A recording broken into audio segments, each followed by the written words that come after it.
Vamos agora pra ele, o que prometeu e morreu na praia, né? Ou melhor, morreu na lava. Temos Pluto! Mais uma obra do Urasawa ganhando anime. Eu acho que é a segunda do Urasawa que ganha anime. E eu só esperava que era o melhor anime do ano. E infelizmente eu estava enganado. Que pena, né? Hype é uma desgraça, para de ter Hype isso. é uma merda. Pois é. Eu odeio isso, mas, né, depois de ver Monster, você fala, caraca, deve ser assim. Dream do Dream. Infelizmente não era. E, bem, eu acho que aqui podemos assumir que vamos falar de spoiler. Então, se você está ouvindo, provavelmente uma boa parte da nossa conversa vai ter spoiler. Porque a gente precisa explicar porque Pluto só não foi o melhor anime do ano. É meio triste isso, né? Pensar que ele tinha esse... Ele só precisava fazer isso. Ele só precisava ser o anime do ano. Tava fácil. Tava tranquilo. Mas vamos lá. Pluto. O que se trata Pluto? Temos aqui um futuro apocalipse... Não, sem apocalipse, um futuro distante. Onde as máquinas vivem com nós, né? Eles vivem em sociedade junto com a gente. E dentro de algumas desses modelos aí, você tem os modelos mais avançados que lutaram numa guerra anterior. E são 7 desses robôs que são mais avançados. Um deles, que é o nosso protagonista inicial, é o Gezicht, que ele é um policial, né, um investigador tipo uma Interpol, alguma coisa do tipo. E ele sempre investiga casos que envolvem robôs, né? E tá acontecendo uma onda de assassinatos onde tem alguém que tá destruindo esses robôs mais evoluídos, né? Esses robôs mais avançados, né? Os robôs mais avançados que já foram feitos. E agora a gente vai acompanhar ele junto com essas investigações e saber o que tá acontecendo. Cara, esse projeto, ele já é já é bem diferente do que geralmente a gente tem, porque ele foi pra Netflix, ele foi em formato de 8 episódios e cada episódio tinha por volta de 1 hora. Então a gente fazendo uma média, ele equivale a um anime de 2 cours, né, de 24, 26 episódios. E eram, né, episódios mais longos e essa estrutura pra ele já foi um pouco diferente, porque a cada episódio, teoricamente, ele iria abordar um desses robôs. Então você tem um episódio pro Epsilon, por exemplo, pro qual que era? Deixa eu pegar o nome da galera O aqui. Mont Blanc. O Mont Blanc, que foi o primeiro, o North Number 9. Número 2. Número 2, errei. Todo mundo errou. Enfim, você tinha teoricamente um episódio para cada um desses robôs pra gente ser introduzido e saber quem que é ele, criar empatia e através disso, inclusive, e principalmente construir o mundo, construir a trama, construir essa investigação por trás desses assassinatos. Então o formato dele episódico não era bem episódico necessariamente focando para cada robô, mas ele também dava a ideia de construir mundo. E aí você sempre mudava a perspectiva para outros personagens, coisas que, sei lá, se você já viu o Urasawa, pelo menos em Monster ele fazia um pouco disso, mesmo ainda tendo o tema como protagonista, que ele ainda dava foco para outros personagens e construindo a narrativa caleidoscópica dele. E ele é muito bom de fazer isso, de fato. Ele é fantástico de fazer isso. Só que Pluto chegou num momento que começou a dar uma pegada. Porque os personagens começaram a não estar mais na história, eu posso dizer dessa forma. Começou a funilar a narrativa e tivemos um final que você fala, poxa, eu tinha uma história de investigação e agora tem um Battle Shonen? Oi? Que escolha maluca foi essa? Foi estranho, foi estranho.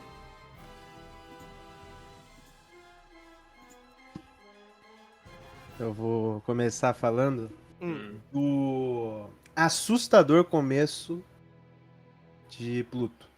Assustador positivamente. Sim. O que ele sabe fazer de world building, porque ele te seta um mundo que, se a gente for trazer assim por padrões, muito mais voltado pro cyberpunk, e ele seta isso com uma facilidade, com simplesmente alguns primeiros takes, você já tem noção perfeita de como que é aquele ambiente. E ele fomenta muito bem isso pelo contraste. Principalmente depois quando ele apresenta mais o contexto histórico da guerra.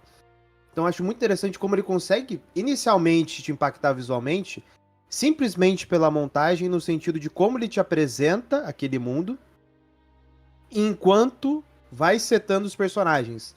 E muitos dos diálogos, eles começam inicialmente falando sobre elementos investigativos, e isso faz com que ele consiga desenvolver, junto com esse elemento investigativo, os elementos da própria trama, para estabelecer quem são os personagens, estabelecer quem que pode ser o vilão, e já colocar esse asterisco desde o primeiro momento, para fazer o desenvolvimento inicialmente. Então, inicialmente, Pluto, ele é muito inteligente na forma como ele apresenta o mundo, apresenta personagem e apresenta a trama principal que ele está desenvolvendo. E o interessante da ideia dos 8 episódios é que, inicialmente, cada episódio tem um robô principal. Tem a luta do robô principal que tem a resolução, né? No próprio episódio. E mesmo dentro dessa estrutura, ele consegue desenvolver muito bem, assim, amplamente, todas as fases, por assim dizer, da perspectiva que ele quer colocar. Seja personagem em si, seja o próprio contexto da narrativa, resolução desses personagens que ele apresenta dentro do próprio episódio, ou apresentando esses personagens para futuramente eles voltarem para primeiro plano. Então, assim, são muitos personagens, mas eles são muito bem geridos e você tem empatia pela maioria deles. Principalmente no começo, ele consegue dar esse tempo e dar essa possibilidade de dialogar sobre questões muito pertinentes a essa ideia dos robôs e da diferença entre robôs e humanos. Que até certo ponto é batido, porém a forma como ele apresenta isso e como ele discorre na conversa é o que faz ser interessante. Porque quando os personagens começam a se indagar sobre isso, é o que instiga o espectador a ir junto nessa ideia de reflexões, porque as reflexões são importantes para a resolução do que os personagens estão tentando resolver. Uhum. Eu concordo com tudo isso, mas eu acho que tem um asterisco. Que eu acho que já desde o início já tava indicando que esse negócio tava dando errado. Porque, pra começar, eu não sei vocês, mas eu senti que esse anime... eu não acho que ele deveria ter sido de 1 hora em alguns episódios. E o primeiro episódio é um deles. Porque quando você... Por exemplo, o Thunder falou... Tá, tem na teoria um episódio pra cada um. Tipo, um pro Mont Blanc, um pro Hércules, e assim, por assim vai. Mentira! Porque no primeiro episódio você já tem 2. Que é o Mont Blanc, que tem, inclusive, 2 cenas. Não é nem meio episódio. Uhum. Aí você tem todo o contexto do Gizit e tal. E aí você corta pro Norte número 2. Que fecha no próprio episódio. É uma história ruim? De longe. Inclusive, cenas maravilhosas e bem construídas. Até principalmente do Norte número 2. Mas depois acaba. E quando volta pro núcleo do Gizit no finalzinho do episódio, você pensa, cara, foi incrível. Mas por que isso tem um episódio? Isso não conversa com o resto do episódio. Isso de tão isolado que é.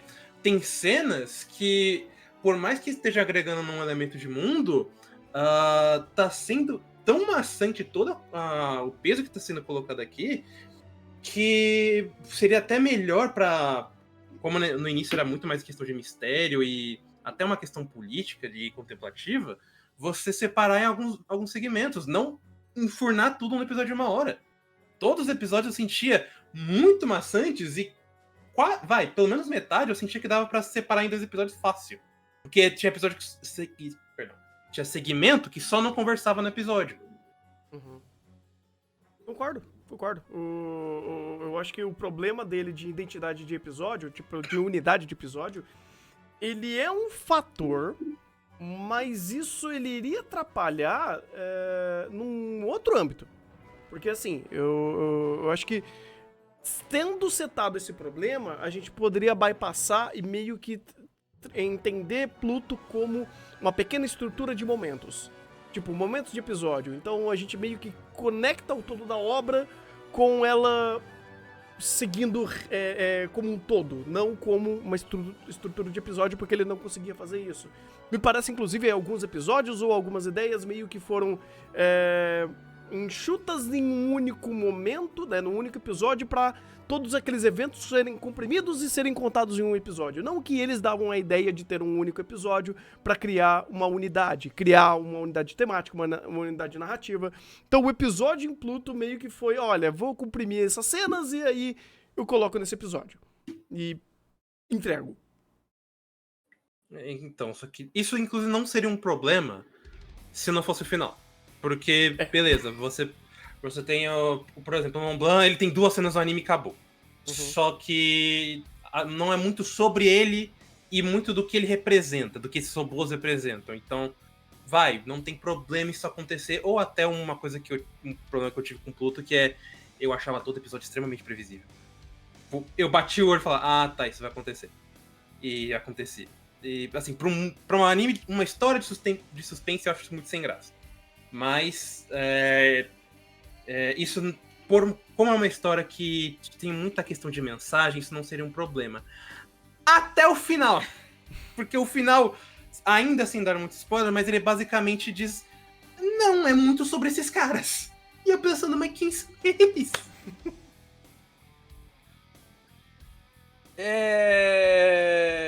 Posso discordar muito de tudo que vocês estão falando? Por favor. Porque eu acho que vocês estão analisando tudo do jeito completamente errado. Talvez. Que daí eu vou. Não completamente errado, mas é um questionamento ao modo de que a gente analisa animes que eu sem querer trouxe quando o Louve foi olhar o óculos na sala do anime lá, que eu já esqueci o nome. Câmera. Mas a questão de, tipo... eu acho que Pluto, ele tem um certo problema pra gente analisar, como a gente costuma analisar, narrativa, como uma narrativa autocontida. Porque o entendimento melhor de Pluto, quanto história, pelo menos da minha perspectiva, é uma narrativa que ela tá referenciada e alicerçada em uma série de outros eventos, inclusive os eventos históricos, que dão para ela um entendimento melhor e uma ligação melhor de muito disso que vocês estão falando, só que é por elementos externos à narrativa.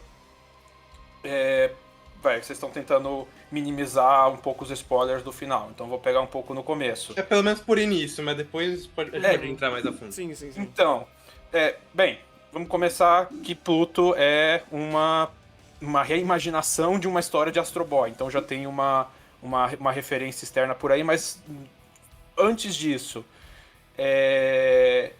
uma pergunta, onde fica a Pérsia, gente?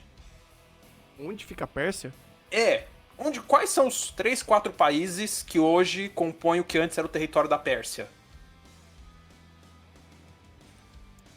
Google. Pode chutar, gente, tá fácil. Era Turquia. Tudo é muito expositivo de onde fica a Pérsia. Iraque. Síria, Iraque, Irã e Afeganistão. Afeganistão. Esses países te lembram alguma coisa? Quem estava lutando contra eles eram os Estados Unidos da Trácia? Ah, sim. Ah, não, isso sim. Ah, não, a referência histórica tá ali. A referência histórica tá ali. Questão de trauma de guerra, o que foi a invasão, as ocupações estadunidenses no Oriente Médio e toda a questão de traumas de guerra e veteranos de guerra sequelados e traumatizados que surgiram nos Estados Unidos. Questão de supremacia e racismo, né? Nós temos literalmente o Adolf, que faz parte de uma organização supremacista que faz aquela saudação nada fascista.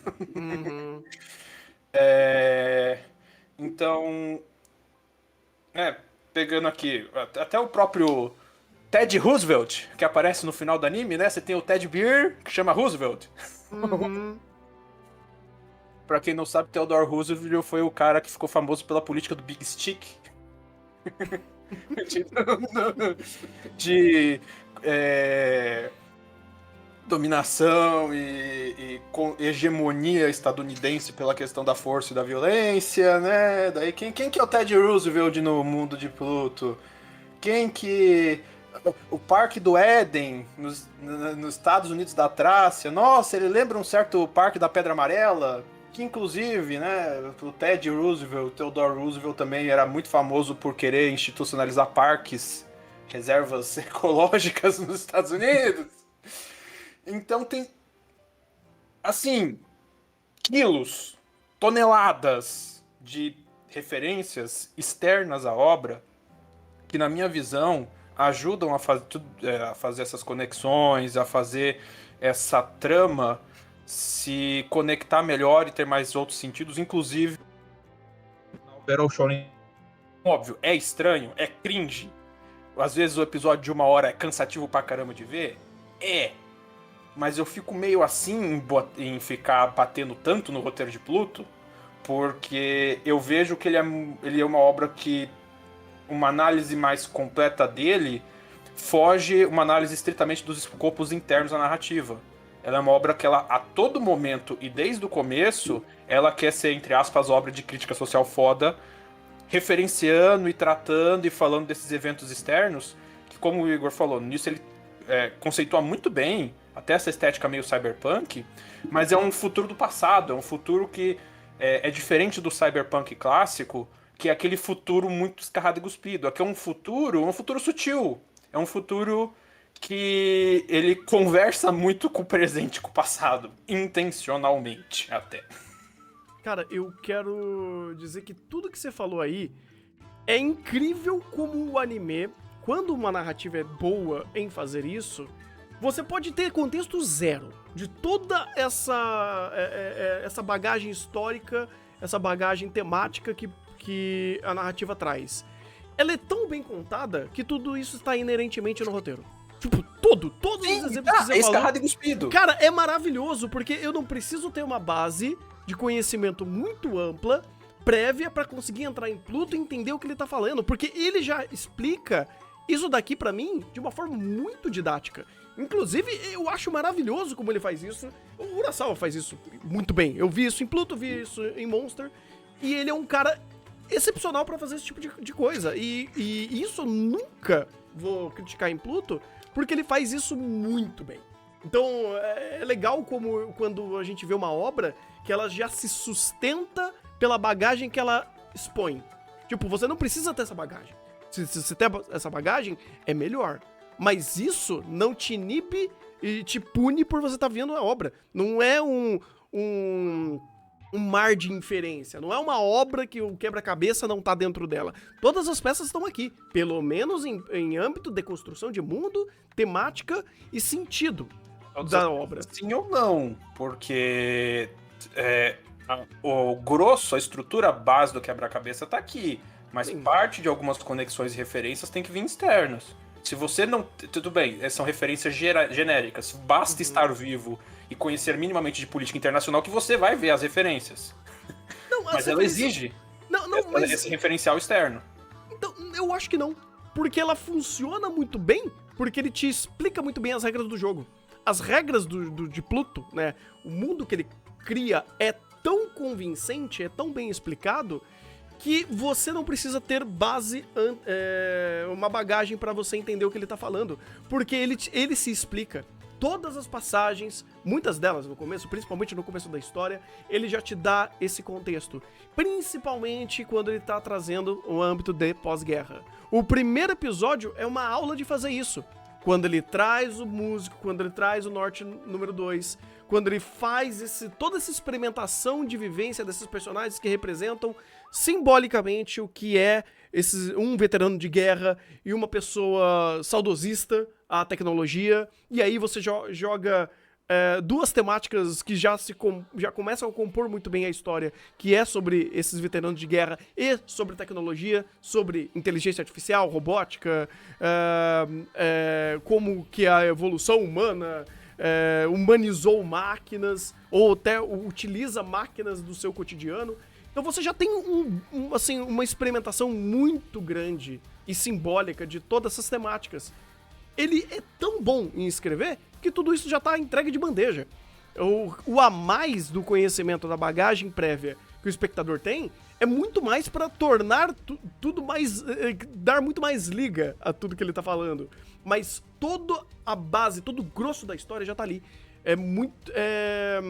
diferente, por exemplo, a gente tá assistindo ainda Log, né, Legend of the Galactic Heroes, tem algumas coisas que você tem que fazer a inferência, porque ele não fala sobre tudo.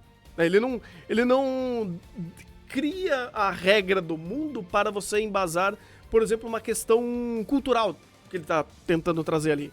Pluto traz. Pluto traz. Eu vejo que todas as peças que ele precisa trazer pra construir o mundo estão dentro do roteiro. Eu lembro até quando estava saindo Pluto, eu não tinha nem começado a ver, mas eu lembro que deu uma viralizada, acho que foi no Twitter, uma das cenas que foi, acho que no episódio 2 ou 3, que foi a da...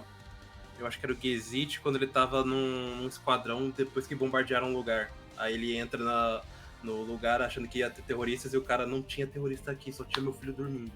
Uhum. E é tipo, eu acho que é meio um pouco dos dois que vocês estão falando, porque ele tem muito contexto que você vai precisar analisar melhor. Tipo, eu, pessoalmente, de início eu olhei por cima e falei, mas que porra é essa? Por que tem um urso de brinquedo falando e ditando o presidente? E aí, dando contexto, falando, interessante.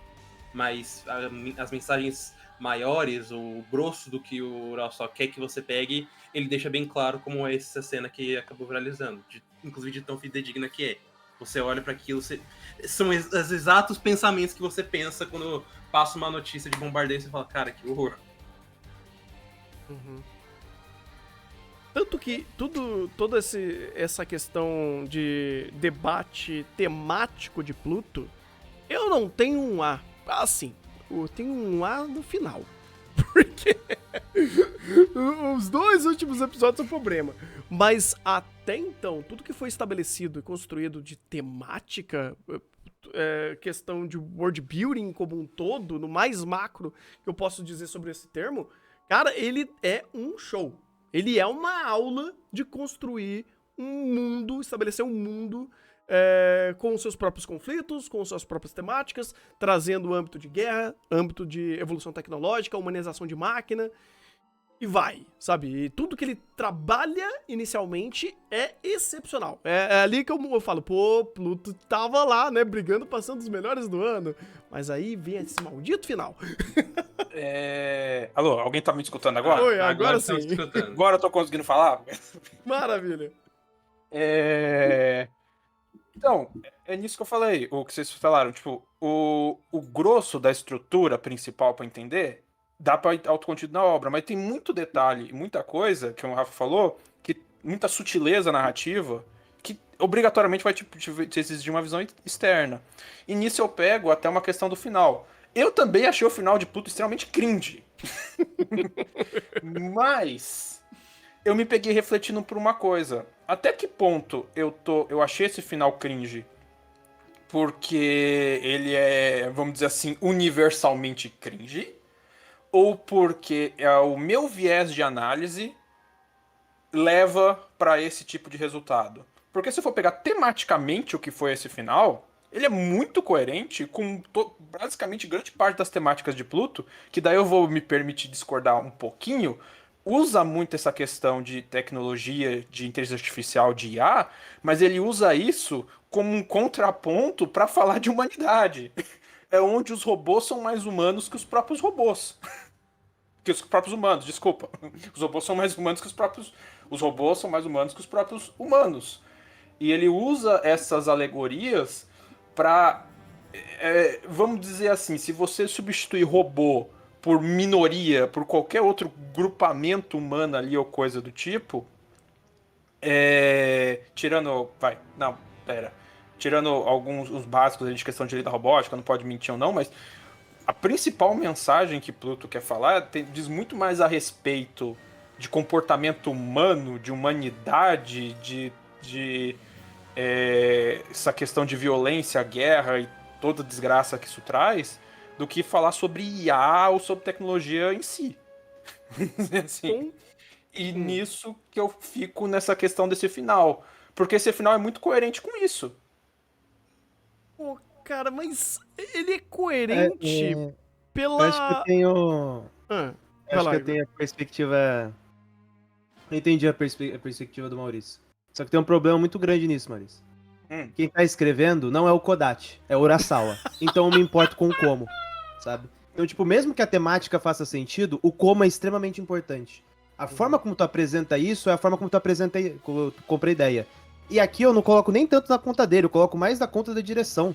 Porque tu apresentar a resolução de todo aquele conflito, que seria a catarse emocional, como flagzinha na tela, mostrando o personagem, que 300 animes meia boca, com 5 semanas de cronograma entregam na temporada, é impensável pra Pluto. Aquilo é inaceitável em Pluto. Tu não pode ter um trabalho visual que tem que carregar a emoção no ponto mais alto da obra e fazer aquilo, cara. Assim, é impensável tu ver aquilo e falar, não, excelente, foi o melhor que poderia ser feito em qualidade de montagem de cena disso aqui. E é isso que me deixa indignado, não é nem o texto. O texto eu entendo temática, mas quando eu vejo a minha tela, eu sinto que é uma zombaria o que eu tô vendo visualmente perante o texto.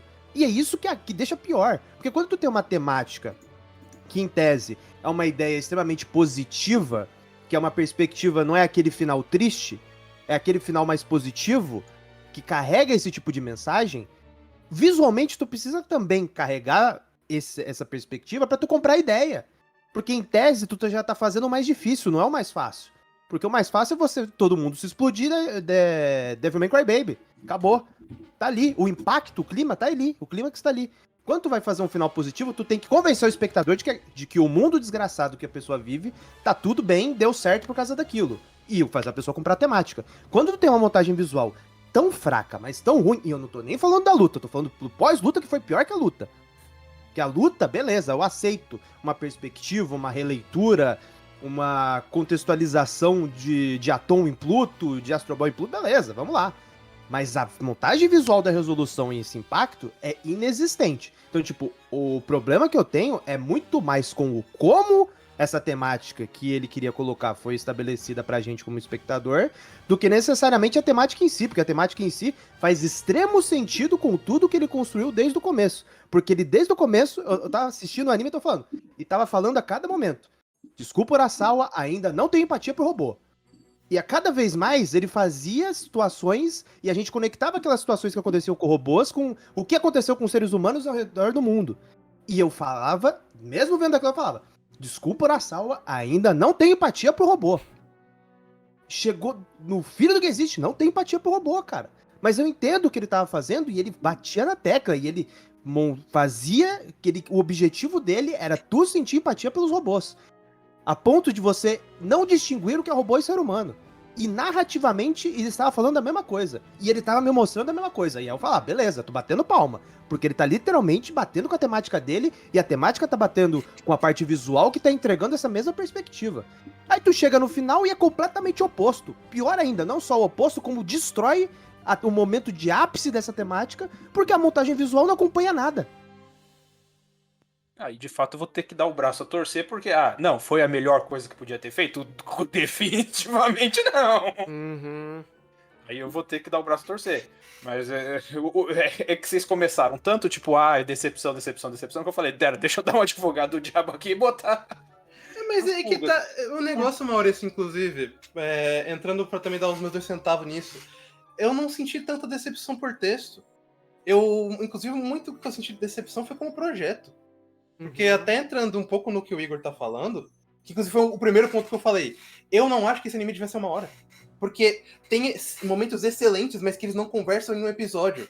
E dentro de um episódio só fica maçante a sequência. Mas os momentos em si são excelentes. Mas você pega, por exemplo, essa produção de Pluto é uma caixa preta muito esquisita. Porque quando a gente pega aqui a lista, você tem, por exemplo, o diretor é o Toshio Kawaguchi. Você tem também a participação do Masayuki Kojima, que é o diretor de Monster. Vou dar uma curiosidade pra vocês. Kojima fez storyboard de meio episódio. O Kawaguchi não dirigiu nem fez storyboard de nenhum episódio de Pluto. E vendo até algumas pequenas alegações envolvendo as escolhas de filtro digital, algumas escolhas estéticas, ou até a questão da adaptação muito 1 para 1 que ficou em comparação ao mangá, eu realmente questiono o quanto estavam preocupados com essa adaptação num quesito de realmente adaptação para o anime e não apenas tem que ter um anime de Pluto porque já foi assinado. Uhum. Não que isso foi feito nas coxas, pelo contrário, mas se manteve tão preso ao original, tão uma adaptação 1 para 1 tão pouco esmero ou pouco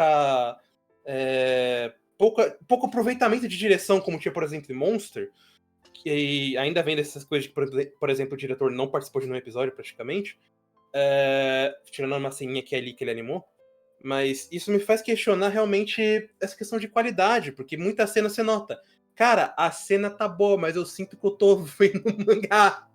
Porque eles só estão. O design tá muito bonito, muito bem feito, muito bem corrigido. Tem boa dublagem e tal. Mas é praticamente uma cena estática do personagem se mexendo um pouco. E muitas vezes isso não dá nem pra dizer que é mérito do storyboard, porque é mérito do quadro do próprio Urasawa. Inclusive, muitos que leram o mangá, eu vi que tiveram essa crítica de, pô, o anime e o mangá é praticamente a mesma coisa. É só que um tem falas. E. Essas escolhas dentro da produção, dentro do anime de Pluto como produto, eu me questionei bastante enquanto eu tava assistindo. Porque daí eu fico pensando, pô, mas beleza, se fez desse jeito, mas do outro não ficaria um pouquinho melhor? Aquela cena foi um pouquinho mais inspirada. Aí vocês estragaram jogando um efeito digital horroroso em cima. A fotografia de Pluto é um negócio bizarro pra mim, porque às vezes ela é linda, às vezes é péssima. É um anime que...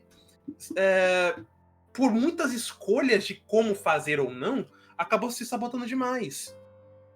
Uhum. E aí vira um empilhado de problemas. Porque daí você começa a conectar a ideia da produção de ser uma adaptação para um. Você pega a questão da direção, que tem uma perspectiva muito esquisita pro final, que o âmbito empático também vem muito mais do texto do que da direção.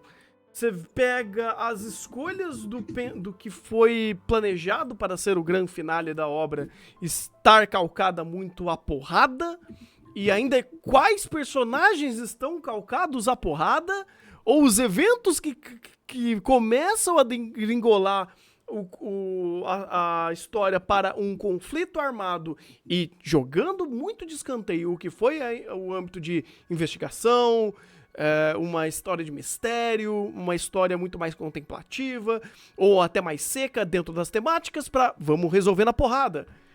Aí começa a concatenar tudo isso numa sequência de 2 episódios finais que não são bons episódios, herói, de todos os sentidos possíveis. E a virada do episódio... Foi o episódio 6. Que foi o episódio do Existe? Sim. Que foi um excelente episódio. Ele começa a ficar esquisito quando você compara Pluto com ele mesmo. Sabe? Por isso que esse final, e ainda mais o que foi a ideia cringe que eles quiseram concatenar para um grande final, ele começa a ficar pegado, sabe? Ele começa a perder pontos ou a sair destoante do que ele era até então. A forma de Pluto pra escolher o final daquele me soa muito esquisito por N fatores. É fator de produção, é fator de adaptação, é fator do material original. Eu sinto que, pá, beleza, se é de um pra um, o próprio Urasawa, ele parece que correu demais nesse final. Ele correu andando, sabe? Ele correu de uma forma lenta. Ele acelerava eventos, porém eles eram lentos. Ele criava contexto, porém esse contexto já tinha sido amarrado anteriormente por um outro personagem e soa redundante. Então, é muito esquisito, sabe? Eu tenho um sentimento de que final estranho. Mas eu acho que o principal da questão do final é que é o final. Ou seja, se esse problema fosse no começo, se fosse invertido, o começo fosse o final e o final fosse o começo, em questão do que a gente viu da obra, seria amplamente positivo, porque é o fechamento da história. E pro Urasawa, para o tipo de narrativa que ele se propõe a contar, é muito importante o final, porque ele concatena a ideia. Uhum. Então, tipo, no final, ele reflete, ou ele traz pontos de reflexão de tudo que foram estabelecidos anteriormente. Quando o final dele não consegue trazer esses pontos de conexão e dar um senso interessante, bom de completude, você se sente defasado por tudo que veio antes. Então, acho que o ponto principal que a gente tanto fala do final é um pouco do que a gente viu em Kado, não na mesma escala, porque Kado foi extremamente pior, de que o final é muito importante para concatenar as ideias, concatenar a própria temática que ele estava abordando aqui e fazer com que todos os pontos que ele estabeleceu anteriormente, principalmente de reflexão e principalmente de conexão para o futuro, para a gente olhar o passado e refletir sobre o futuro, fizessem mais sentido. Porque essas ideias estão lá desde o começo. Mas o final, ele não consegue trazer isso a ponto de eu, como espectador, me ficar engajado minimamente com a mensagem. De tão fraco que ele é. E por isso que o final pro Pluto é tão importante. No caso, como a gente tá criticando, no sentido negativo. De que ele seria o ponto pra falar, beleza, o final de Pluto fecha corretamente, ele é um 10. Porque ele é literalmente só isso que ele precisava. Porque o que veio antes, a gente pode ter ponderações na forma, na ideia de adaptação, no tempo de episódio, mas são pontos assim... pequenos perante a narrativa do Urasawa. Quando a gente chega no final e tem esse final, todos esses pontos são agravados e o principal, que era o desenvolvimento da narrativa linear pra te dar esse ponto de conclusão, não tá lá. Uhum. Justo. Faz sentido. Esse final até dá pra ver alguns outros detalhes. Eu abri o mangá aqui pra dar uma olhada de como é e, cara, realmente... vocês não gostaram da ideia da direção? Pois então, copiou e colou o mangá. É a mesma coisa. E é muito esquisito, porque... eu ainda não consigo gostar, principalmente do quadro dos personagens voando no céu. Porque, por mais que você tenha muito dessa questão temática, e eu entendo completamente as escolhas de frase, principalmente, o Atom falando muito de que nada ia nascer do ódio, por mais que ele tivesse renascido do ódio, são coisas que acabam criando um paradoxo interessante dentro dessa história de Pluto, principalmente porque por mais que o ódio crie um nascimento, aquele nascimento foi feito puramente para matar, então não só vai continuar propagando desgraça. Só que daí ele meio que começa a puxar para dizer que esses personagens eram a representação do amor da humanidade, e esses personagens, esses robôs, no caso, eu olho e falo, cara, metade deles eu não sei quem é. Porque ou simplesmente morreu, como o caso do Mont Blanc, ou como o caso do Brando, que eu achei uma puta de uma cara de pau, era claramente, ele está aqui pra morrer e não tem outra serventia, narrativamente falando. Porque por mais que ele fale dessa conexão familiar que ele tem, a família que ele tinha e tal, era muito mais uma construção de falar, pô, ele tem uma família e tal, todo mundo se importa com ele é um herói pra cidade. É só uma pena que ele vai morrer, né? O Gesicht pensa isso no momento, eu falo, caralho, cara, beleza, eu sei que isso vai acontecer, mas você não precisa deixar tão na cara que esse personagem só serve pra isso. E aí, quando chega nesse final, esse quadro realmente no mangá eu odeio mais, inclusive, que é todo mundo olhando, meu Deus, esses personagens, tenho certo que todos rezam por vocês, eu penso, metade eu tô cagando, irmão. O único que realmente tem um peso completo, porque a gente compõe a história inteira, é o Gesicht. E aí você pode criar outros paralelos, tipo, o Norte número 2 tem uma história fechada interessante, o Epson tem uma proposta bem entregue, apesar de que eu acho que o gatilho pra morte dele é uma porcaria. Uhum. O Sarrad também foi construído, mas, tipo, o Sarrad e o Atom, principalmente, foram personagens muito escanteados da história inteira. E quando eles voltam, e principalmente o Atom é o canalizador de tudo, eu tô falando, cara... Eu entendo tudo isso que tu quer dizer. Como o Igor falou, tematicamente é extremamente coerente esse pão 10. Só que, assim, é algo que você só pensou puramente temática. Isso não foi tão bem construído para chegar e ser feito dessa forma. Se fosse Jojo, por exemplo, eu entenderia, porque Jojo é muito sobre personagens e grupo. E passagem de geração e etc. Não em Pluto. Pluto não é só sobre isso. Jojo abraça o cringe como forma, inclusive. Pluto não tem essa forma. Não tem essa roupagem de fazer isso. Até engraçado pensar em âmbito de adaptação, como eu particularmente odeio a ideia de adaptar 1 para 1, porque nem sempre, ou melhor, é raridade quando isso dá certo, porque eventualmente isso só acontece porque a estrutura do mangá já permite que isso seja feito, porque o mangá, ele tem uma estrutura que já funciona como storyboard para anime, e nem todo mangá funciona dessa forma. e nem deveria ser, quando ele faz isso em Pluto, é horrível. Porque, como vocês já falaram, se no mangá ele era assim e é idêntico, o mangá é outra mídia. O tempo, o pacing, a construção, a condução até esse momento é diferente. No mangá pode até fazer um pouco mais de sentido, pode ser mais tragável, pode ser mais simbólico, ele pode ter mais algum tipo de senso melhor. Pro anime não, cara. Pro anime não. Você tem muitos outros elementos que compõem a obra. Pô, você já tem o áudio, você tem a movimentação, você tem a animação, você tem outros elementos que um quadro estático não vai fazer a mesma ideia, não vai ter a mesma função. Então, quando isso se concatena no final pra Pluto, é estranho. E ainda vindo desse amontoado de problemas que foi a produção como um todo. Eu acho que uma das coisas que mais me incomodaram pessoalmente é a ideia foi o que foi feito o trabalho de finalização.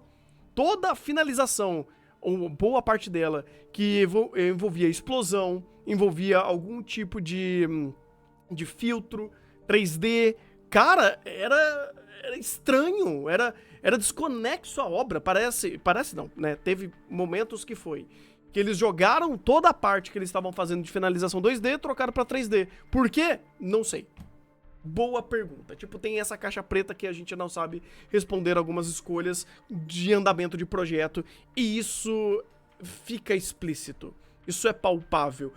Principalmente, e que, pô, não é nem birra, mas pra mim foi o momento mais difícil, foi no final. Os filtros 3D no final, meu amigo, parece que o negócio foi feito correndo.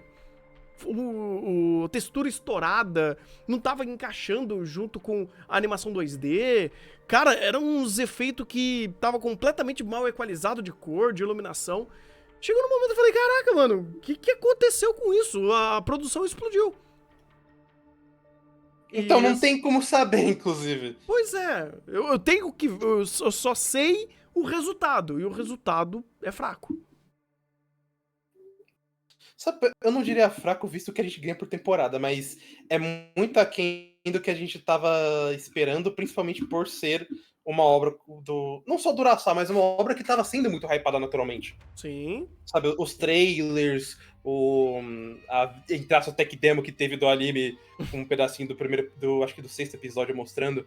Cara, tinha cena que, beleza, você olhava, dá pra melhorar, mas era um puta de um resultado. E você chegava aqui, beleza, tem essas cenas, tem umas horrorosas do lado. Você fala, por quê? Pois é, cara, pois é. E assim, infelizmente, isso acaba caindo na conta também, porque a régua de Pluto é muito alta. Não tem como, é inerentemente alta. Então a gente vai pegar no pé até por detalhes menores. Mas os menores, eles são até menos importantes do que foi esse conjunto de situações do final. Onde ele saiu da forma inicial, ele saiu das pegadas, da forma que ele conduzia a história no começo, que era muito mais calcada a mistério, a uma conversa sobre mais temática, a simbolismos, e ele resolve tudo num pendrive, porradaria e batendo no bonequinho da Michelin de lava.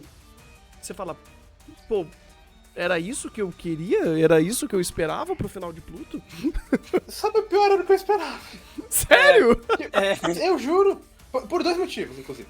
Primeiro, por querendo ou não, uma adaptação de uma parte de Astro Boy. E ele, por mais que seja a perspectiva do Urasawa, na maneira Urasawa de ser, ele tinha que chegar nesse ponto. Mas o meu segundo ponto é que, de novo, eu achei Pluto extremamente previsível. E quanto mais ia passando, principalmente depois do 6, com o acontecimento do Gazette, e no 7, com a péssima escolha pra só correr na morte do Epsilon, eu olhei pro último e falei, mano, vai ter porradinha e gente olhando pro céu. E eu, quem diria? E tipo, eu não acho que é um problema, inclusive. Eu acho que o maior problema é que, de novo, apesar de ter o lado temático, tem esse lado dentro da própria história a priori, e principalmente de personagem a priori, que não foi desenvolvido pra isso. Então quando eu chego aqui, fica... isso eu concordo, é muito, muito cringe, mas fica mais mais esse sentimento de cringe, porque eu olho e falo, cara, esses personagens não são pra isso. Esses personagens, a construção do Atom, do Gezish, principalmente todo o decorrer que foi até chegar aquilo, não é que não era pra chegar na luta, mas não era pra chegar na luta, tipo, pensando que eles... que o ponto é o grupo, ou o ponto principal são esses robôs com humano. Eu penso, não foi isso que você desenvolveu, mano? O que você viu, inclusive, foram outros pontos muito interessantes que foram usados, mas não na mesma medida. Os pontos menos utilizados foram muito maiores. E aí eu fico com esse medo de, não! Eu olhei pra esse final e falei, não, cara! Faz sentido. Então, Enquanto isso, a esposa do Gezish chorando porque ele morreu, tendo a construção, a perspectiva com relação à maternidade, o contexto de visualizar o humano como robô. Aí tem tudo isso que tá ali, simplesmente tá ali na mão. O garçom trouxe na mesa. Fala, só colocar na mesa e comer. Só colocar. Deleite-se. O Urasawa fez isso. Pra que isso foi usado? Pra deixar claro que existe. O ódio do Atom.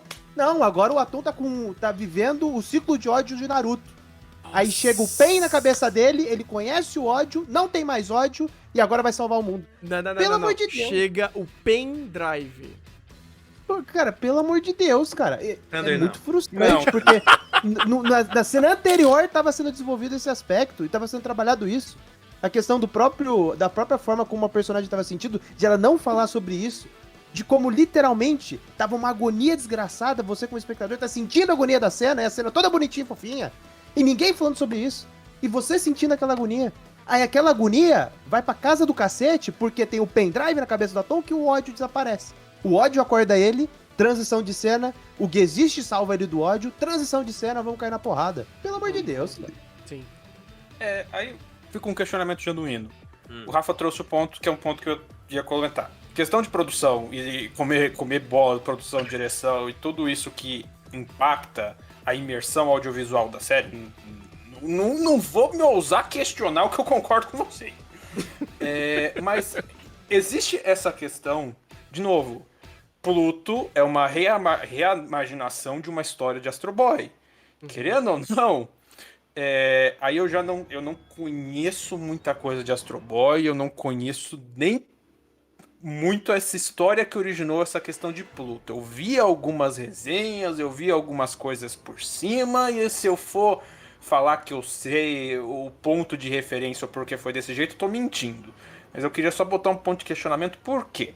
Porque eu vi gente um pouco mais entendida disso colocando parte dessas escolhas e parte dessa escolha do final mais emotivo e mais... não emotivo, mais simbólico disso, de vamos largar de lado o que foi desenvolvido e vamos partir para uma trama mais simbólica de ódio, de questão de superação do ódio, uma trama mais idealista nessa coisa, jogando isso nas costas do que costuma ser uma narrativa e finalização da história do Tezuka.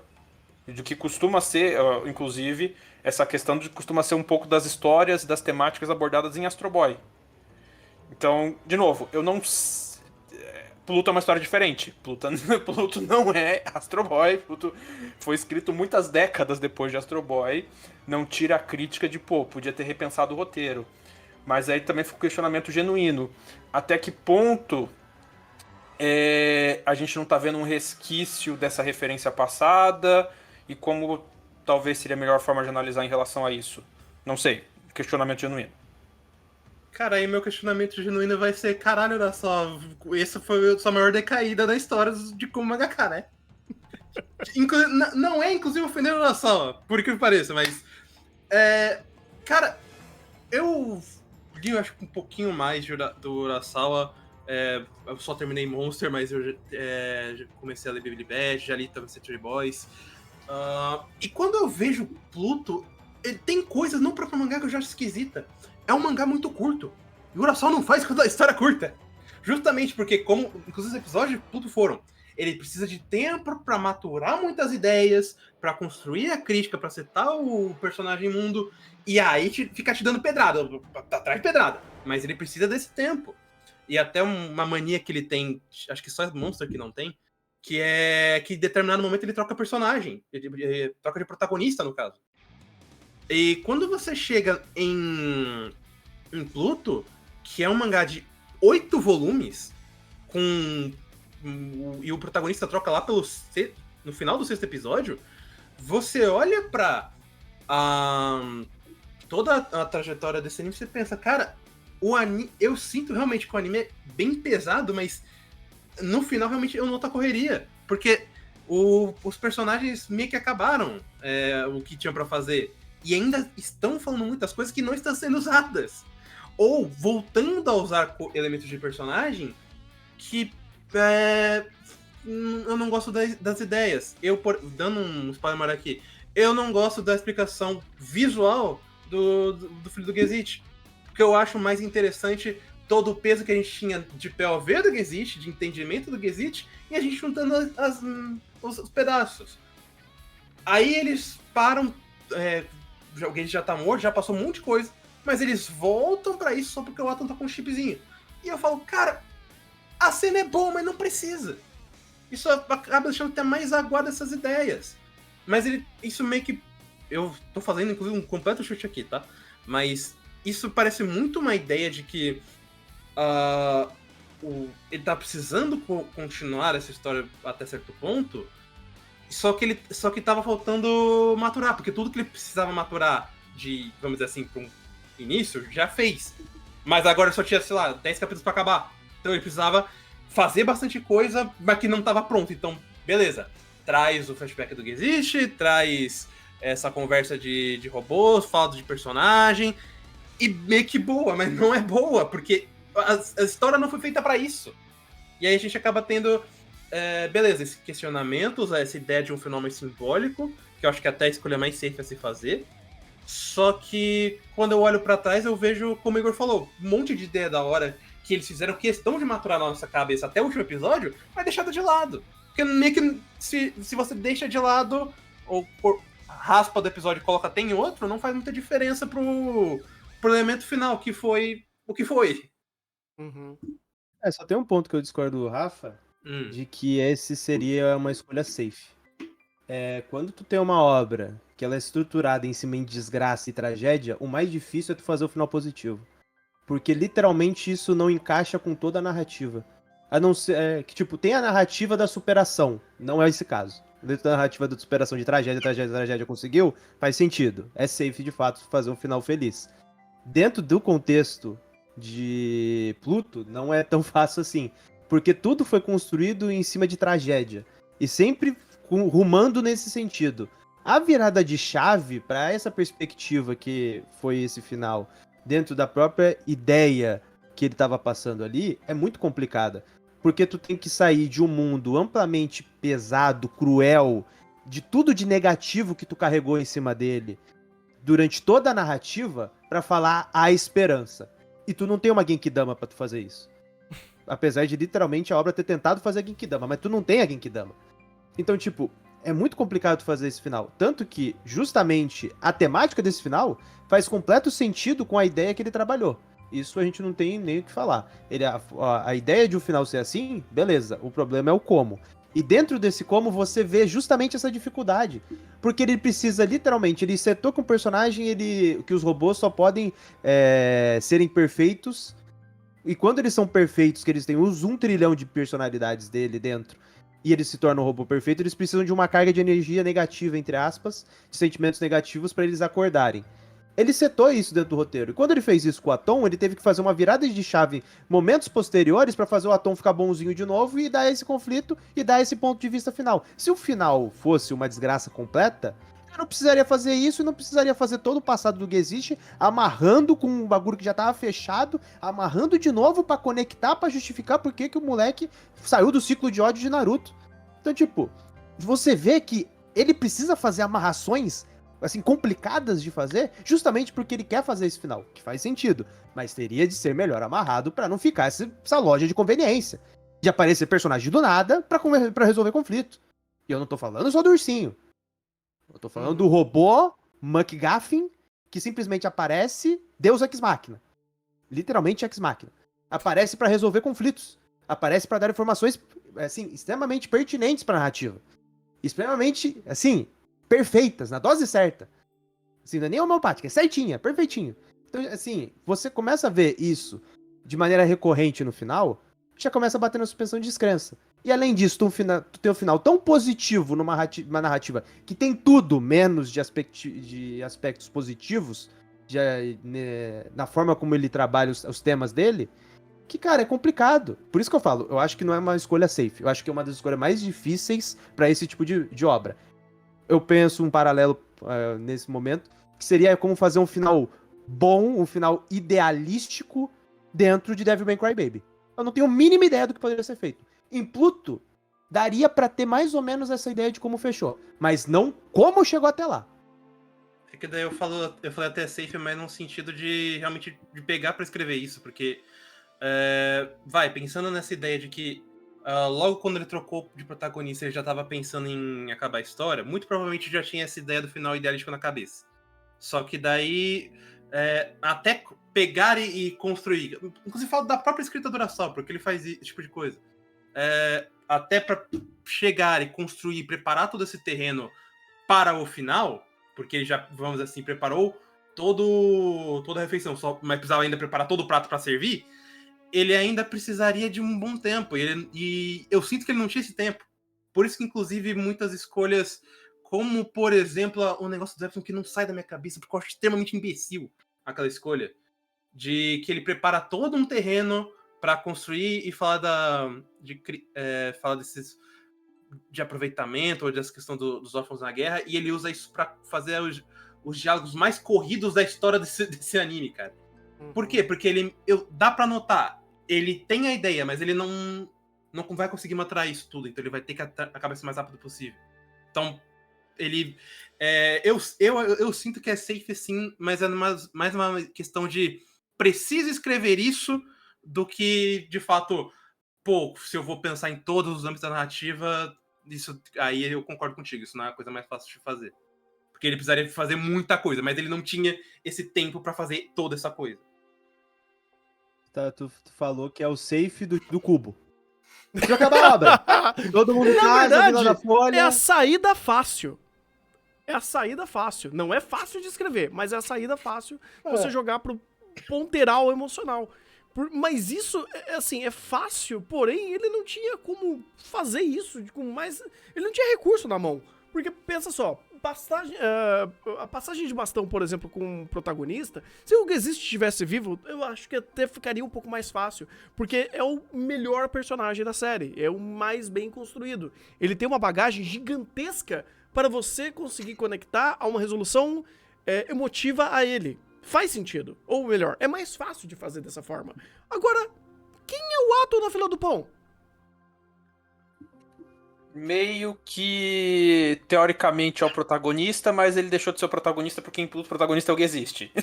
Então ele não é o protagonista. Ele não é o Mas, protagonista. tipo, é a referência original de protagonista, porque, teoricamente, isso aqui veio de uma história de Astro Boy, do Atom.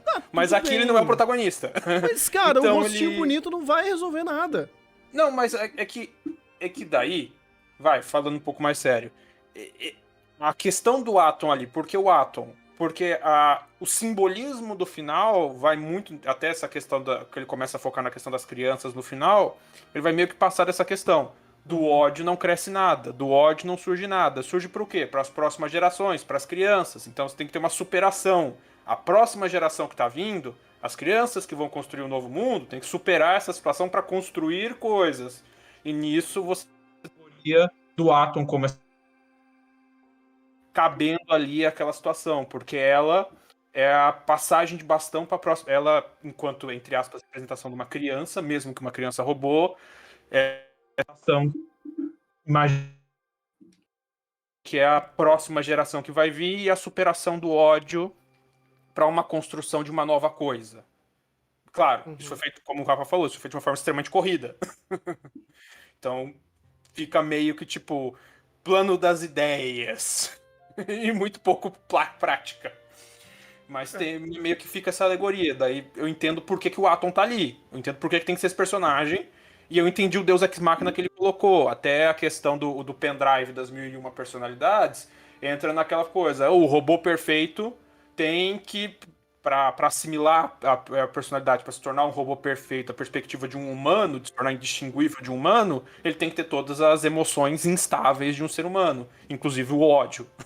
Então você tem toda essa construção e essas alegorização. Mas, de novo, como vocês falaram, isso foi construído? Teve tempo para se construir isso? Não. São alegorias. São até idealismos, vamos dizer assim. Volta ao que o Rafa falou, né? Tipo, dá pra ver a previsibilidade do negócio porque meio que fica... vamos usar o Atom como a representação da criança, como a nova geração para superar o ódio. É bem previsível. É previsível, mas é claro. Mas é que tá também, tipo... Eu não reclamaria... eu não reclamaria tanto se essa previsibilidade e esse idealismo fosse já setado meio que desde o início. Que meio que pra questão dos robôs, mas tipo, isso não é sempre.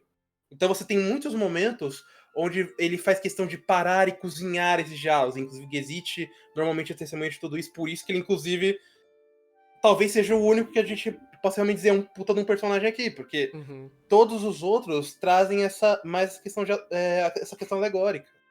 E chega num momento onde, aí eu, até respondendo as indagações do Maurício, pra mim, esse tipo de história, se é pra ser completamente alegórica ou aproveitar muito mais esses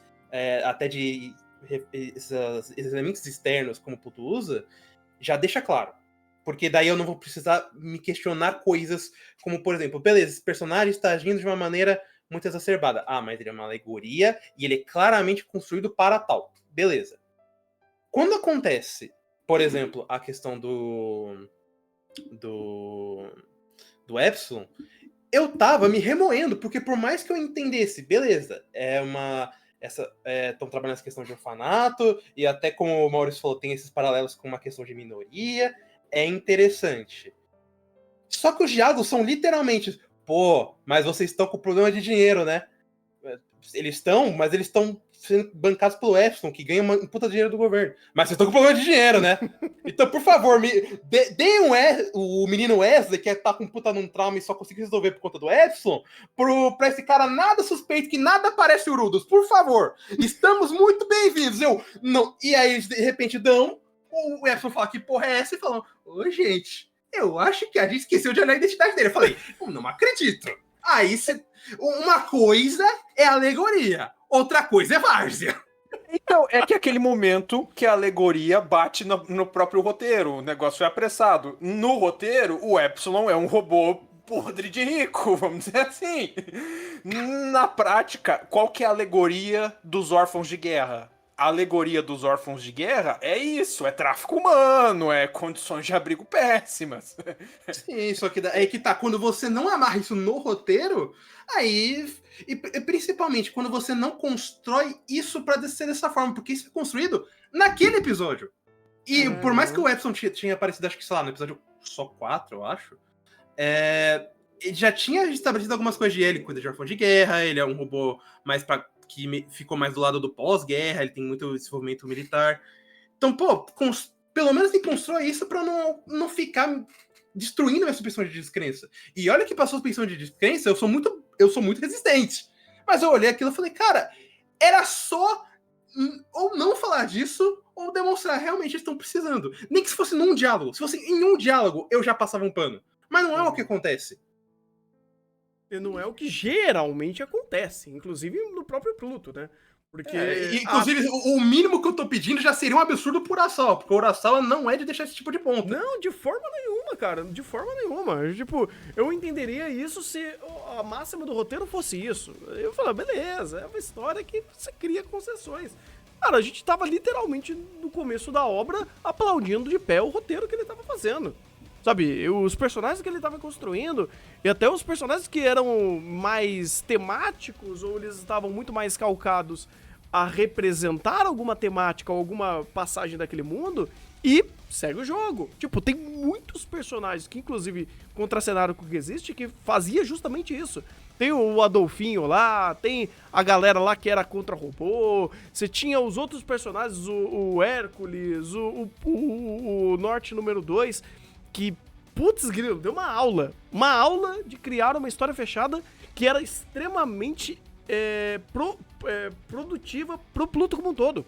É um personagem que fez o dele, e ele, junto com temática, construiu o mundo de uma forma, assim, excepcional, que depois daquilo que ele fez, já estava respaldado muito bem ao âmbito de como aquela sociedade enxerga o robô, a resistência pela tecnologia, a humanidade e a humanização desses robôs pós-guerra.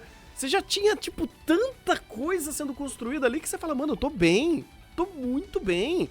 Tem personagem que, tipo, mal teve tempo de tela e, assim, tava dando um show de construção, ou como o roteiro tava utilizando, do que outros personagens que tiveram literalmente um episódio pra isso. O episódio do Epson, que tava sendo construído até então, assim, meio que paralelo até chegar o momento dele, pô, tava indo muito bem. O episódio dele é tipo, tô triste. Você fala, pô, cara, sério? Vai me resumir a isso, a ele, a esse ponto? Sabe? Só um negócio, sabe o que mais me deixa frustrado? Hum. Que o Urasawa conseguiu fazer muito personagem isolado bom. Porque, por exemplo, eu não falo só do Gesicht, mas ele tá envolvido nessa história. Mas, por exemplo, a esposa do Gesicht, o tema, eu acho o tema um personagem muito interessante. E por mais que ele esteja inserido na história por elementos de feitos, toda a construção dele é muito por elementos isolados, que inclusive derivam do próprio Astro Boy. E são ótimos. São ótimas cenas, inclusive, dele, que são aplicadas na história. E aí eu olho isso pra história principal e pergunto, cadê?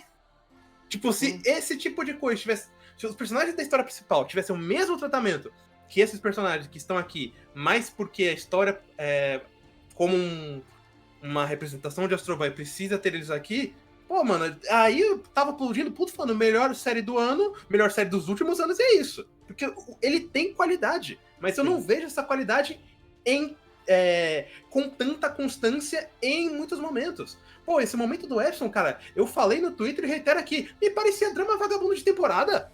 Eu olhei aquilo e falei, não acredito que você tá me contando esse tipo de coisa da forma mais sem sentido do mundo. Não é coisa do Urasawa. Não é. Cara, teve muitos outros exemplos de momentos que você fala, cara, você deu um show de construir personagem. O momento da Uran com o Pluto, ou com... Era o Sarrad. Pluto, né? O Sarrad. Cara, foi maravilhoso. Inclusive, esse momento foi um dos mais cruciais pra não chegar e bater minha cabeça na parede no final. Porque ela já elaborou uma parte do Sarrad que a gente não conhecia, quem que era aquele personagem, que quando reconectou a todo aquele momento de vivência com ela, dos simbolismos, de conversas, de sentido, de sentimento, de entender a própria personalidade, ou entender a própria existência, entender como ele estava nessa confusão, você fala, poxa, que trabalho legal, de empatia, de, sabe... pertencer àquela ideia de, poxa, você tem uma perspectiva, você pode se dar uma nova chance, e chega no final você fala, pô, eu só compro o que te trouxe aqui porque o Urante trabalhou lá atrás, sabe? Lá pra frente não teve como fazer isso. É um momento que o Pluto ele não soube dosar muito bem o momento de resolução. O momento de conclusão. Porque muitas coisas ali ele tava meio que construindo enquanto ele tava concluindo. Então, tropeçou nas pernas várias vezes. Mas, nossa, até o episódio 5, cara, Pluto é uma experiência incrível. Incrível. Com algumas concessões ainda de produção, sim. Mas de roteiro, Dream do Dream. Acabou a sessão de descarrego? Eu acho que sim, Tá bom, sei lá, tá tô mais bom. leve, leve. Inclusive, eu queria elogiar alguns pontos, mas diga aí, Igor. Eu tô perguntando se acabou a sessão de descarrego, né? Porque aí eu posso elogiar. Independente disso, apesar dos pesares, eu acho que mesmo nessas condições, Olha o quanto porém eu tô colocando. O Urasawa conseguiu um pouco do que ele queria. Assim, daí vai depender de cada um, da suspensão de descanso de cada um e da forma como cada um absorveu a narrativa e o quanto isso impactou em determinado ponto, de forma a reverberar até o final, né? Uhum. Mas hoje, se eu ver o primeiro episódio, vai ser uma ótica bem diferente de quando eu vi o primeiro episódio pela primeira vez. Por quê? No primeiro episódio você tem um robô falando sobre uma perda. Quando eu vi o primeiro episódio do robô falando sobre uma perda, a minha perspectiva era, pô, isso é risível. No sentido de que, pô, isso é relevante. Um robô. Depois que você passa por toda a narrativa, quando você volta a esse ponto inicial, você pode até ter, assim, tá com a mesma ideia, não ter mudado o seu pensamento. Mas você vai ser um pouquinho mais empático. E o nível de empatia, no caso pelos robôs, e no caso por esse momento específico, depois de você acabar a obra, vai do quanto você foi impactado pela mensagem do Urasawa. Então eu acho que isso é muito importante, porque independente do quanto você aproveitou a narrativa, se ela foi boa ou ruim pra você, ou quão agradável ou desagradável foi a experiência, o quanto a sua expectativa foi quebrada do que foi entregue, eu acho que a principal mensagem que ele queria passar, usando os robôs como elemento alegórico nesse sentido, ele conseguiu. Ele conseguiu. Porque se você tem esse mínimo de empatia por robô, ao final da narrativa você voltar e você já tem um pouco de empatia pelo robô, significa que você ainda pode ser salvo no sentido de ter empatia pro ser humano e não olhar essas situações recorrentes, que infelizmente são recorrentes, em diferentes esferas e locais em torno do planeta, de maneira a simplesmente passar. Como se fosse de falar, isso aqui acontece e acabou. Porque, querendo ou não, hoje a gente tá com tanto acesso à informação e a gente vê tanta desgraça ao redor do mundo que meio que a gente tá vacinado.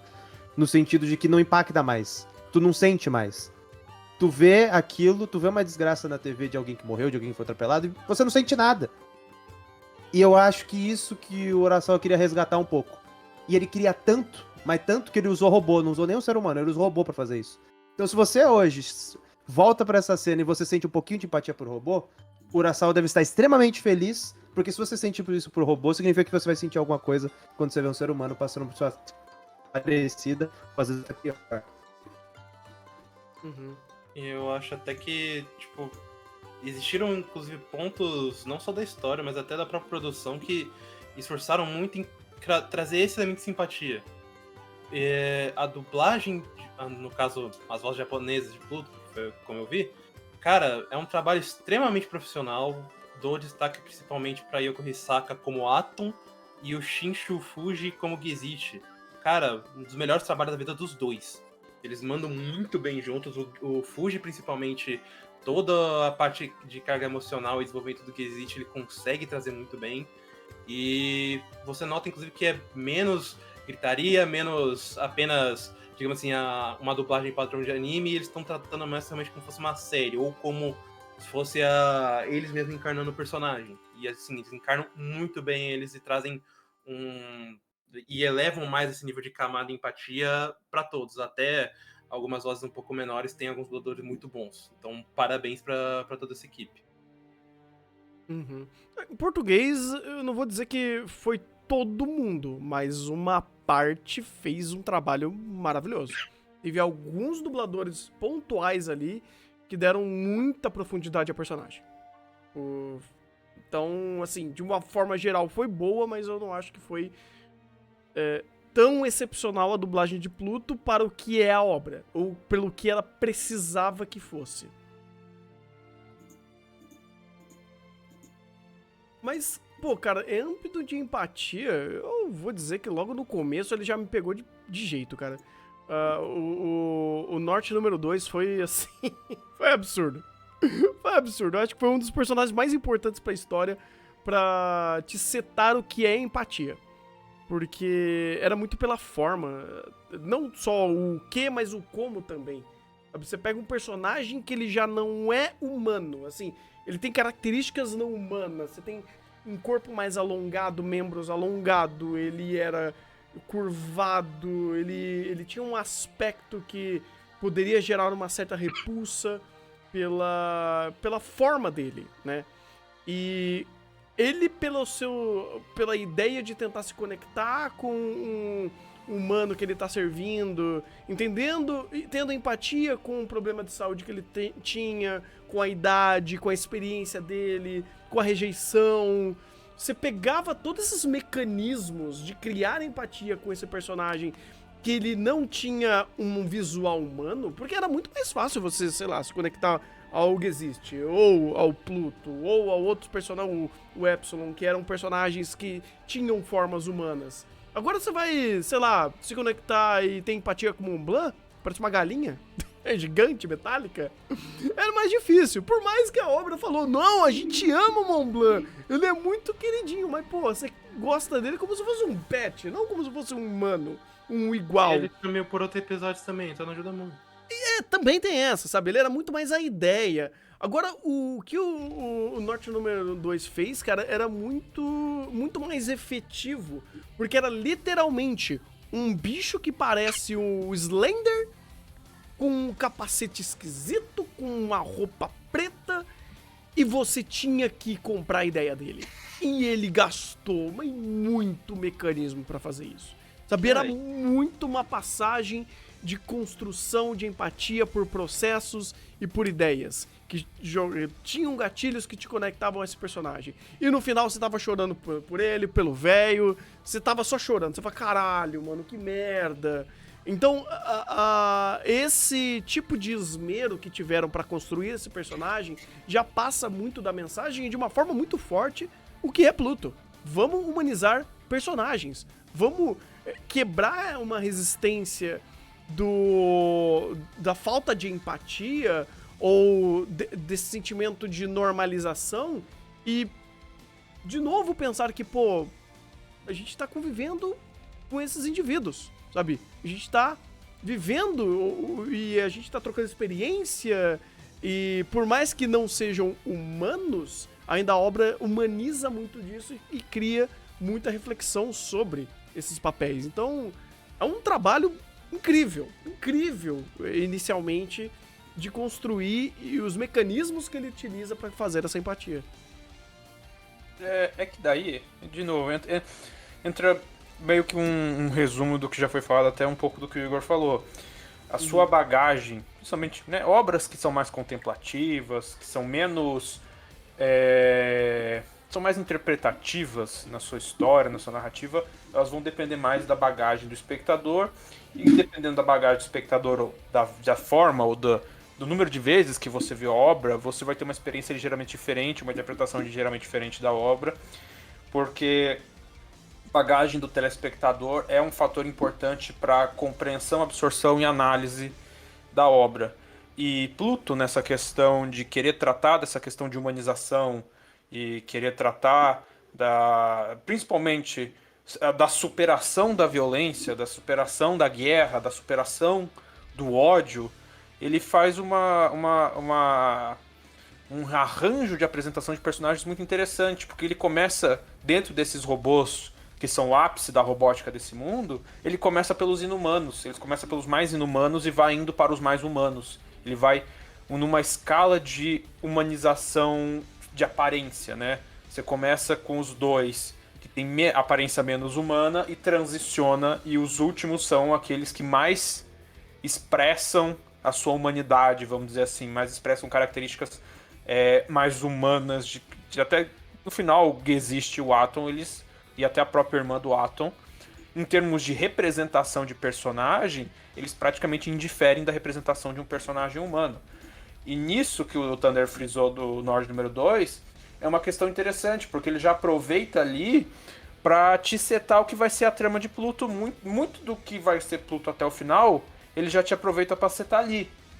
Essa trama sobre a superação dessa questão da guerra, da superação do ódio da guerra. Você tem um ex-soldado de guerra, um veterano, que ele foi treinado, vamos dizer, ele foi construído, entre aspas, treinado para fazer tudo, para matar, para destruir, tentando superar isso, tentando construir algo novo, tentando deixar um legado diferente, tentando se desvencilhar daquele ódio, daquela violência da guerra. E você tem todo o processo de humanização de um não-humano. E nisso ele já, de novo, ele seta o que é Pluto, o que vai ser Pluto até o final. Claro, daí entra trocentas outras coisas que a gente já comentou aqui. Mas eu acho muito interessante nisso. E até, de novo, a progressão como ele vai usar os personagens. Porque ele pega esse momento pra te setar a emoção, pra te setar, sente empatia pelo robô, desgraçado. Sente empatia. Ele começa pelo mais difícil, ele começa pelo não humano. Ele começa por aquele que é por aqueles que são menos humanoides, pra já te introduzir de novo essa temática. E pra, né, depois, conforme vai passando, ele vai pros outros, vai pegando outras temáticas auxiliares pra reforçar cada vez mais essa mensagem. Uhum. Eu gosto muito como é muito didático a ideia inicial de Pluto nesse sentido. Porque não é o que eu quero. O que eu quero, obviamente, é criar empatia, né? Mas como vai criar? Quais são os mecanismos que ele faz? E aí ele dá uma aula de fazer isso, sabe? É muitos aspectos que ele cria para corroborar a ideia de criar esse mecanismo, o objetivo de empatia. Sabe? Então é legal como ele mostra que ele sabe fazer isso e como ele tem muitas cartas pra jogar esse jogo, né? O objetivo tá ali. Agora cabe a ele ter esse jogo de cintura pra chegar e fazer isso acontecer. E ele fez. Nesse sentido, ele fez. É engraçado que chega e contrapõe ao final. Qual é o mecanismo? Quais são os gatilhos que ele utiliza pra criar empatia? A porra de um pendrive. Ou um flashback que a gente já sabia de um personagem que ele tava lateralizando a empatia para tal. Aí você fala, caralho, olha a diferença dos recursos utilizados para você criar a mesma coisa, ou um dos objetivos que é fazer. De novo, vai a representação que ele quis colocar, e daí eu vou ter que concordar com o Rafa. Realmente, parece que isso aí foi apressado. Ele precisava de um diabo ex-máquina para fechar o negócio. Então bota o diabo ex-máquina e vai. Ele precisa é o sequestro de conveniência, é o diabo, é o pendrive ex-máquina. É muita sabe coisa. Qual é o negócio que eu tenho com esse pendrive? É porque foi neste momento, foi com este pendrive que eu tive o exato sentimento que o Igor ficou falando o tempo todo. Desculpa, Urasawa, eu não tenho empatia pro robô. Porque no momento em que ele trouxe esse pendrive, colocou no Atom, e aí, tanto o tema quanto o próprio Atom, eles comentaram, agora ele é um robô perfeito que praticamente é igual a um ser humano. A primeira coisa que eu pensei foi, não. Porque tudo que ele tem foi tirado a partir de um pendrive que colocaram nele. Isso não é humano, porra. Não é. Tudo bem que aí estão sendo muito literal, mas você está sendo completamente literal falando, agora inserimos o pendrive do ódio, está tudo bem. Porra! Não, mas, cara, não é factual, velho, não é palpável, tipo, é esquisito, é contraprodutivo você fazer isso pro final. Ah, beleza, não é factual, é interpretativo. Mas que interpretativo, porra, ele instalou o Baidu ali no leg. Ele instalou, o que faz, de novo, é interpretativo. O que faz o ser humano ser o ser humano? É a instabilidade de emoções. De novo, eu não tô dizendo que eu concordo, tô só repetindo. Sim.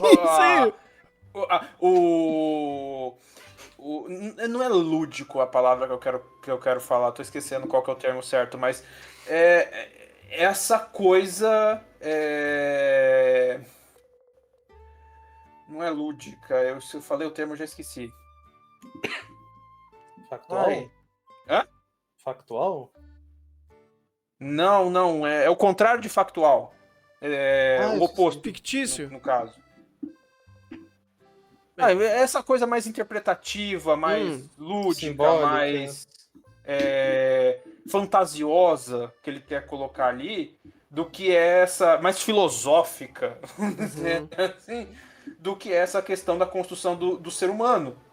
Só que tem que vir para um robô. Então como é que ele vai? Vai instalar o software que completa ali. Que completa ali?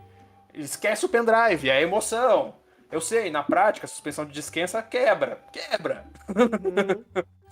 Mas eu tento. É porque, de novo, sabe qual é o negócio? É que eu não consigo comprar essa de não, agora somos seres humanos. Ou o Atom chegou num nível praticamente idêntico ao humano. Eu falo, mas ele nunca será, porque ele precisou de um elemento que só um robô pode.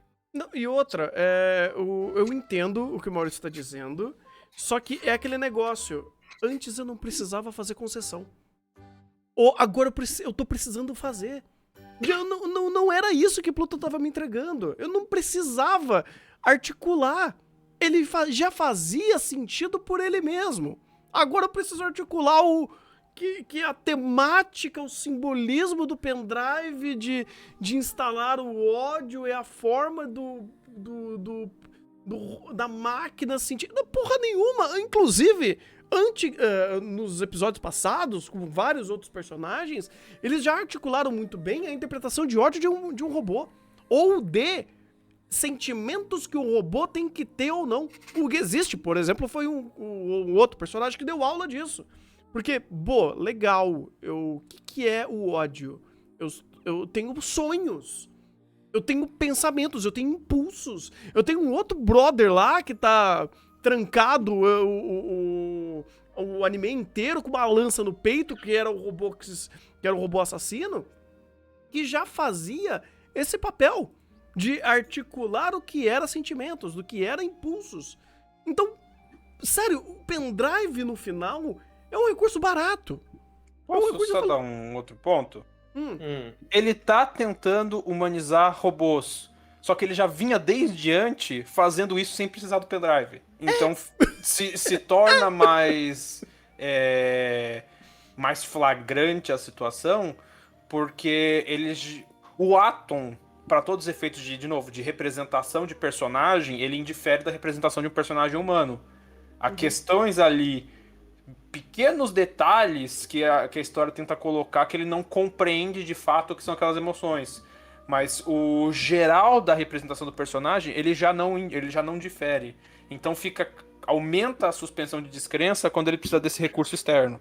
E eu não sei se tu já falou isso porque eu caí agora há pouco. Não, é literalmente isso. Eu falei literalmente isso. Mas, assim, eu tô batendo nesse ponto porque é um ponto de exemplo. É um exemplo que ele fez pro final. E, assim, a gente já tá há 1h30 conversando sobre isso, porque Pluto precisa. Pluto precisa. E se for comentar caso a caso, a gente não sai daqui hoje. Então eu acho que é legal pegar esse exemplo do final, por exemplo, do pendrive, pra falar desse problema, porque é uma forma didática de explicar uma das formas que ele articulou pro final, sabe? Vamos facilitar, vou criar concessão, vou criar Deus Ex Machina aqui, ou uma loja de conveniência, sequestro de conveniência pra criar conflito, ou pra fazer a narrativa andar. E isso que inicialmente não acontecia. E até reitero o que o Igor falou, o que pega pra isso é ser o final. Um final desse pra Pluto é broxante, é desgastado, sabe, não é bem digerido a tudo que ele foi e todas as qualidades que ele dava até então. De novo, até o episódio 6, eu acho que o episódio 6, eu dava no mínimo 9 pra Pluto. Mesmo com algumas concessões de produção, porque alguns elementos de direção, de fotografia, os filtros estranhos de finalização 3D que ele utilizava, eu falava, beleza, não sei se eu dou um 10 pra você por conta disso. Mas você tava jogando o jogo. Os outros 2 últimos episódios degringolou. Eu falei, gente, que absurdo. Não era isso que eu esperava.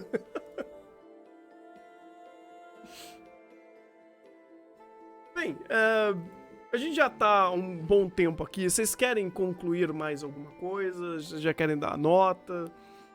Eu particularmente, eu acho que já tirei bastante o que eu tinha pra falar de Pluto do coração. Acho que eu também já tirei o que eu queria. puxar o carro aqui então da nota. E... Ai, cara... Cada vez esse 8 tá me parecendo alto demais. Ai, mano. Eu vou ficar com 8, mas com dor no coração. Eu acho que esse 8 é alto demais pro que deveria ser, do que foi o final, mas eu acho que ele representa uma parcela da qualidade insana que é o começo da obra.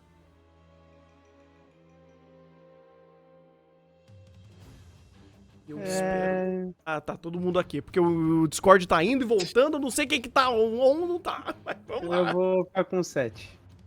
Eu vou ficar com 7, apesar dos pesares. Porque... Assim, até pensei num 8, porque o começo é muito bom. E diferente de Jujutsu, que o começo dele bom é 6 episódios de 20, de 23, aqui é mais da metade, né? A parte boa dele é mais da metade. Então é... Sim, entre um 7 e 8, um 7,5, pronto. Entre 7 e 8, um 7,5. Porque ele tem qualidades exorbitantes. A gente tem que olhar onde tem que pisar, tem que olhar onde a gente tá pisando, né? A gente tá no terreno dos animes. Então ele já vem com um olhar privilegiado pelo simples fato do que ele faz. E errar, todo mundo erra, já diria a música. Então, assim, errar, todo mundo erra. E todas as outras obras da mesma temporada dele também erram. Então, assim, ele tá em casa em errar. Só que é aquela coisa. É a régua que o próprio Urasawa estabeleceu dele mesmo. Pelo nível da qualidade das obras que ele faz. Então, ponderando a expectativa e realidade, ponderando a nossa realidade, e ponderando principalmente que o erro tá literalmente nos últimos 2 episódios, mas antes disso também teve muita coisa, e era 1 hora de episódio, e ele também acertou muita coisa nessas 1 hora de episódio que veio antes, eu vou ficar com 7,5. Eu vou ficar com...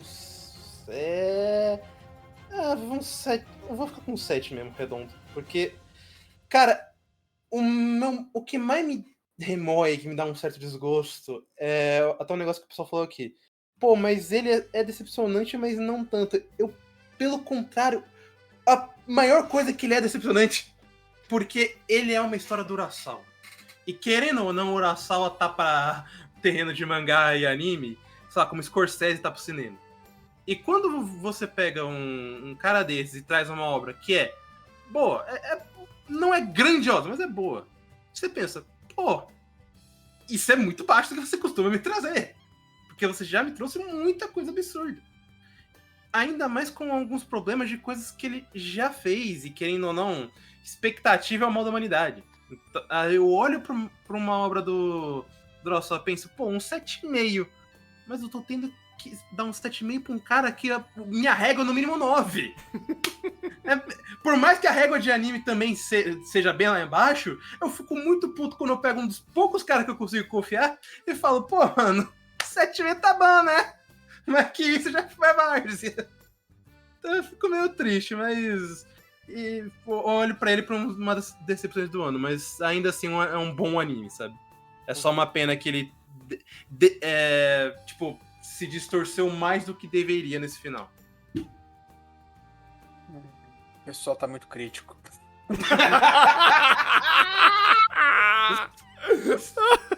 Deixa eu pegar meu paninho aqui, pera. Não, Maurício, você tá protegido, qualquer coisa tu usa a carta virada pra baixo, nota do Thunder pra Sarrate no Paladin, tá? Que isso? Pô, mas aí é o sentimento de bookworm que fica, né? Então, né? Mas então, essa carta joga tá aí, essa você carta pode ser pro jogada. Não, mano, eu ia dar um 8 mesmo. É que eu não ia dar um 8 sofrendo que nem o Thunder deu. Pra mim é um genuíno 8, porque em quesito de projeto, eu não tenho como discordar de vocês de que Pluto, assim, né, dona Netflix, chega mais rapidinho só pra eu te mostrar como é que funciona um taco de beisebol. Porque tá foda. Mas eu gosto muito, mas aí entra numa questão que eu dou um sólido 8 pra Pluto, entra numa questão mais interpretativa, porque eu gosto muito das alegorias que ele faz. Vamos dizer assim, as conexões, as escolhas de alegorias, pô, o Pluto era um robô que foi feito para criar vegetação, para criar flores no meio da Pérsia, no meio dos desertos ali do Oriente Médio. E foi a criação desse tipo de tecnologia que fez os Estados Unidos ali daquele mundo ir lá e querer tacar uma guerra e destruir tudo. Você tem guerras sendo travadas contra o desenvolvimento de potência do terceiro mundo e todo o contexto e todas as referências que Pluto traz. E, querendo ou não, por mais que a história em si não consiga por si só amarrar muito bem, fica meio corrido, fica aquele negócio tipo, às vezes ele vai ficar muito na referência, a referência vai contradizer um pouco o roteiro e tudo mais. Eu ainda gosto, eu valorizo muito essas referências e essa parte mais lúdica, interpretativa de Pluto. Então eu acabo valorizando ele um pouquinho acima e jogando para um 8. O que 8 para uma obra do Urasawa, eu tenho que concordar, principalmente o que o Rafa falou antes, para um cara que, me desculpa, o mínimo é 9,5, não é 9, é 9,5. É 9,5, 10, só tem 2 notas para ele. Jogar para 8 é complicado. Mas eu boto isso muito mais na conta do projeto, porque tipo, veio do material original, adaptou 1 para 1. Sim, isso aqui é outra obra, isso aqui é outro projeto. De uma staff, que não é a staff vagabunda de anime de temporada, nem a staff de Bookworm, que tem um tesão em destruir aquela obra, né? Já que trouxeram os pecados aqui de obra que a gente passa pano, não é uma staff que nem Bookworm, que assim, tem prazer e orgasmos por destruir a obra. Você tem uma staff competente, uma staff boa aqui, trabalhando, pelo menos em teoria. Pelo jeito, faltou liberdade para adaptar. Você tem uma obra, como falou no início, que era equivalente a um anime de 24 episódios, de 2 cursos. Tempo até tem. Faltou ali direção e roteiro pegarem esse material original e adaptarem para mídia de anime. Concordo. O último ponto, não delongando demais, mas existe muita referência a Astro Boy. Sinto muito. Sinto muito. Não vi Astro Boy, tchau! Eu posso citar o proibido? Diga. Pô, gente. O anime de Tsukihime tem referência. É nós dois. Ei? O filme de UBW tem referência, é o Nasoverse. Tem referência, acredito que a porcaria do filme tem. Fate 2006, o pessoal fala que abriu os caminhos para as adaptações de Fate. E referência é o que não falta. Assim, referência por referência. Assim, pros animes, de referência o inferno tá cheio. Sim. Aí cada um que passa seu pano. Eu já deixei bem claro, já peguei minha flanela, a vassoura, o rodinho e o desinfetante. Eu tô aqui, não vou esconder. Muito